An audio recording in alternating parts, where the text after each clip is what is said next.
Everybody's Talking About Jamie is a hit British musical inspired by a true story. It's been performing to sellout audiences in the West End's Apollo Theatre since October 2017, after transferring from a small theatre in Sheffield, and it is still running. To its credit, it has been nominated for 5 Olivier Awards and won 3 What's on Stage Awards, and is currently being made into a film which is set to be released at the beginning of next year. The show is about Jamie New, a 16-year-old GCSE student that lives on a council estate in Sheffield. Jamie is supported by his loving mum and surrounded by his friends. He overcomes prejudice, beats the bullies, and eventually finds a place where he belongs. In the words of the director, Jonathan Butterell, a story of a queer kid who wanted to come out as a drag queen at prom has somehow captured the imagination of many, many people across the world. This short documentary explores just how this small-town musical has changed the lives of ordinary people, with interviews from fans who have formed friendships and communities to the director who has experienced firsthand the success of the show. First, we speak to Matthew and Grace, who are founders of the Instagram page jamie.musical, which is the first official fan account for Everybody Talking About Jamie. So I'm Matthew Seaman, I'm 19 years old and I'm currently doing an English degree at King's in London. My name is Grace Myers. I'm 18 years old. I am currently studying theatre production at college, so it's all backstage stuff. I'm a big theatre fan and I co-run jamie.musical, which is the Instagram fan account for Everybody's Talking About Jamie, which is my favourite show in the West End. It was December the 20th, 2017, so a couple of months into its West End run. And I just remember having listened to the concept album for like a couple of months when I sat in the front row for the first time and heard the whole company do Don't Even Know It for the first time. That was just like to see that song come alive on stage and like the bass, like you could feel it under the seats. It was such a great experience. First saw it about 2 years ago. I had seen a poster for it and I was like, oh, what's that? And I did a bit of research, I looked into it and I saw it was a show about a drag queen. I was like, sign me up. That's a bit of me. Love the drag queen, love all that. I kind of started supporting it from the beginning of the West End transfer, so I really am like an original fan. And I just fell in love with it. It was the start of something magical. I had a finale video where I'd recorded the finale of the show, but I didn't think it was very relevant to sort of post it on my Instagram because my school friends didn't care. None of them were really theatre fans. And I remember when I saw Bend It Like Beckham, the musical, a few years ago, there was a girl who was running a fan account for that. And I just thought it was quite cool how you could do that. And I just thought a fan account would be a lovely way to sort of channel my love for the show. And then Grace joined after about a month. And it all sort of took off when we had the idea of the fan event. That's what built up the support. I don't think anyone expected that it would have 11,000 followers, which isn't huge, but it's just it's nice to have a little community for the show. Quite often people say, oh, how did you get so many followers? And it's because as the show got bigger, they wanted to get more involved, and so they found this fan account, and because we were the first one, as the show got bigger, we got bigger. And that's kind of just how it came about. It was just timing. Yeah, and then we're still doing it now. So the big one is the interviews. I've never been as nervous as I was for the John interview. That was so scary. Probably because it's John, and but also because it was our first interview. We'd never done that sort of thing before. That was really nice to be able to spend half an hour, 40 minutes with John, and then with Leighton and Luke Bayer and Luke Batchman, and hopefully Noah one day. That was very special, and we're very lucky. But as well as that, we have organised 3 sold-out fan events. They're events that fans can come to. Every time we've had cast members attend, we have a karaoke, we have a quiz, we have music throughout the whole night. It's such a perfect opportunity for Jamie fans to come together because a lot of people have made friends through the community and through the fan events. The first one we had at the Theatre Cafe, and we had, I think it was around 70 people, and then the second time was our biggest event and we had about 120 people attend. I think the big thing for me is that it's given me sort of confidence. I wouldn't describe myself as like a really confident person at all. I think I'm quite introverted and quite I don't know about shy, but I definitely wasn't confident in terms of expressing like my love for theatre or that sort of thing before Jamie. The show's just definitely, it teaches you to be yourself, and in whatever way that is, I know it reaches out a lot to the LGBT community, but even things such as like just expressing, you know, your love for your friends or your love for your passions is just it's helped me to do that, and it's helped me to not care what people think and just be, you know, unapologetically myself. And that's something I'm really grateful that I'm able to do. It's brought me my best friend. That's how I met her, through Jamie. It was around the time of my GCSEs and my anxiety levels were very high, and at the time I was struggling with certain mental health issues. It was kind of like an escape. At times when I would feel sad or angry or whatever, I'd listen to the music, or I'd watch an interview, or I'd read an article, or I'd go onto the fan account or whatever, and it was just something to ease my mind, something that I was comfortable with, something that I knew and I liked. And as sad as it is, there were times where I'd be like, what would Jamie do? Like, how would he approach this situation, whether it was bullying or whether it was, you know, whatever it was, whatever sort of things he has accomplished and overcome, how could I do it in the way that he did? Oh, it's amazing. So we work with Acting for Others. We raise money for Tourette's Action as well, which is a charity raising money for people with Tourette's syndrome. And because I was diagnosed when I was 6 with Tourette's, that's obviously the main reason why I wanted to work for it. It's a non-government funded charity, so it's really important that they do get money. And we do a little bit for is Anti-Bullying Pro / the Diana Award. They've worked with Jamie before, and I'm really grateful that they've sort of given us like the time of day, because they don't need to. They're affiliated with Jamie. They're one of Jamie's like sort of sponsors. They allow us to like reach out to our community for them, which is lovely, and they came to our event. It's nice that they let us support them. And to have that power to say, you know, we have this platform, we're going to use it for good. And we've raised so much money throughout all of our events. It's the nature of the show just attracts fans, and it attracts people that aren't just like, don't just love the music, that people that have like a proper connection with it. And it's like, it's a very emotional show, and it's got emotional songs, and also it's not just reaching out to kids, it's reaching out to parents as well. There's constantly new people. Like, there are people that were John fans that maybe drifted from the show when he left, but you suddenly see the big load of Leighton fans pop up that just came out of nowhere. It has grown massively. There were only a few strong fans when it was in Sheffield. At the time, you know, it was just this show, it had a week run in Sheffield, and that was it, really. No one expected it to move over to the West End, and when it did, the fans started picking up. So many people have met some of their closest friends through it, which is amazing, and it just goes to show the power of the fan base and the love for one show. And we all kind of stick together. We all know each other, or if we don't know each other, we know someone that knows someone else within it. So it's definitely grown since Sheffield, but for the better. The fan base is a diverse group who have all found common ground, born out of their love and appreciation for Jamie's story. So, who is the real Jamie? And why has his story, a gay boy who simply wanted to wear a dress to prom, captured the imagination of so many? You know, Jamie Campbell wasn't found by a researcher. Jamie Campbell wrote to documentary makers and said, look, I want to do this. I'm scared of doing this on my own. Will you stand by me as I do this and document it for me? So that small act of courage from Jamie Campbell has enabled his story to be told across the world. Next, we speak to 2 fans of the show.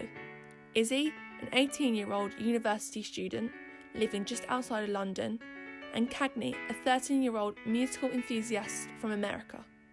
Seemingly very different backgrounds, but not only do they share an equal love and passion for the show, they have both found a connection with the story. I'm Isabel Wrighton, but most people call me Izzy, and I am also known as Sunshine Banana Forever because I run the Jamie fan page under that name on Instagram. I'm a massive theatre fan. I'm Cagney. I might be one of the youngest, like one of the younger Jamie fans. I'm only 13. Pretty much my whole family's like a Jamie fan, and my whole room's Jamie.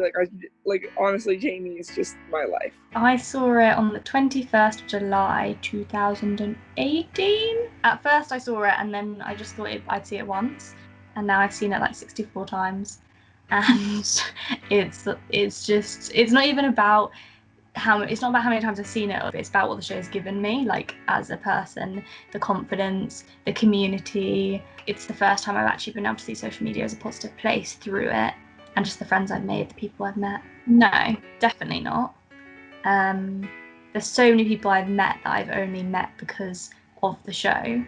And so many things that I've done, like I've connected to London, the city, in a way that I never would have without seeing the show, without finding theatre and like the theatre land that is Shaftesbury Avenue and the Strand and everywhere. Probably not. Like, I probably wouldn't have gone back to London so many times since I do live in America. I wouldn't have as many friends and like my fan account and all that. Like, that would never exist. I think it's changed quite a lot. I think it's been able to keep, and no matter where I've seen it or how many times I've seen it, it's always had the fundamental base of having that whole kind of inclusive, this is a place where we belong feel to it. But I just think the cast dynamic, like watching the original cast and then watching the cast change so many times to the cast we now have, both the tour cast and the West End, it does change the dynamic, just different people working together, different people coming in, bring different things when you have understudies and stuff. But the message of the show stayed the same. Friends is like a massive thing. The people I've met, the people who have changed me as a person, but also just kind of the connections. All the friends I've made and like all the people I've met, being able to talk to the cast. Like, of course, my whole life is Jamie. So like my room, I would never have a Jamie room. Oh, it's so hard. I love the finale. The finale, just because I think the finale is so, it's like you've been through the whole roller coaster of the show and that's the moment you get up. So the finale will always be so important for me. So when Jamie's in Pritti's room, they were singing Beautiful. And he says, "You are the best friend a boy who sometimes wants to be a girl could ever ask for." Yeah, I had like a shaved head when I first saw the show. And the show came into my life at a point which was really weird because I just had kind of like a breakdown with mental health. I just left school. It came at the right time with helping me kind of find my way and get my life back on track. And I've really grown from it. I feel like I've grown up with it. They're always thinking about Jamie. I'm always doing something to do with Jamie. Like, it's always just like something like that. I think it really appeals to a younger audience. I think it's just so true. That's the thing with it, is of course it's like actors on a West End stage acting and singing and dancing, and it's not some, naturalistic piece, but it's so pure and real in its message, and it connects so much with the audience because all the characters are so authentic and so true, that even you don't have to be a gay boy who wants to be a drag queen. You could be anyone from any background or age or anything, and it can connect with you in different ways because it's so much more than just a story about a flamboyant gay boy. It's so much more, but it's also so important having that at the forefront of it. I think because it's such a relatable show, like there's a character that's gay and there's a character that's Muslim, and there's like all these different characters of different races and different backgrounds and stuff. Sexuality wise, definitely. So I'm not straight, as they would say, or heterosexual. Two things that really were like even bigger for me was with Wall in My Head. That kind of just symbolized so much of my anxiety at the time and my struggle with it and wanting to be this confident person that I've now kind of been able to find, but at the time couldn't, and I was in this battle with myself. And then also just between Margaret and Jamie, that struggle, the loving each other but fighting, and I kind of had that with my mum. I guess I relate to the show in the fact that just the love part, I love everyone and I'm very accepting for everyone and all that. The story of Jamie has been on a fairy tale adventure and has swept up an abundance of die-hard fans and loyal followers along the way. The BBC Three Fly on the Wall documentary, Jamie Drag Queen at 16, caught the imagination of director and co-writer Jonathan Butterell. He collaborated with music writer Dan Gillespie-Sells and scriptwriter Tom McCrae to create this hugely successful show, as well as the critically acclaimed West End production, a popular cast album, and a live broadcast played to audiences all over the world. There are now multiple touring productions lined up, including one in South Korea, and in January we see the release of Everybody's Talking About Jamie, the movie. We speak to Jonathan about this extraordinary show. The success of Jamie, I wasn't expecting. I saw this documentary, I felt the story, I felt the need to tell the story, I identified with the story. What you never anticipate is how people are going to receive the story. And it started off as a project just for the theatre here in Sheffield, in all honesty. And it started off from a place that I wanted to tell this story in this community, in a working class community, because that's where I came from. What I've learned most is that actually a story that is unique, that I found unique to me and to a particular community, in essence, can be shared with the world. I think the hardest character to kind of get a handle on is Miss Hedge, the teacher. Given that I was trying to make everybody feel like they're a fully rounded human being, it was quite difficult within that to really establish where Miss Hedge was coming from. You know, I knew the particular community she was working with. Their aspirations were set really low by other people sometimes. In some particular communities, what they particularly aspire to can be squashed by institutions, by authority. I don't think that in any way that Miss Hedge is small-minded or bigoted or anything. But I do think she when she says keep it real, what she's saying is that the community and the society that you live in ain't going to change. So just you need to accept that and work within it. You know, some of what Miss Hedge says has a truth to it. You know, her big rap ending, life don't owe you, no, you owe it. You know what I mean? You know, it's a good phrase to say. You know, you have to take what life offers you. You can't just expect it to give, you know. I would hope so, only in that I think the themes hopefully are universal. You know, for me, it's a story about a queer kid who wants to come out as a drag queen at prom, and the support and the love of his mom and ultimately his community.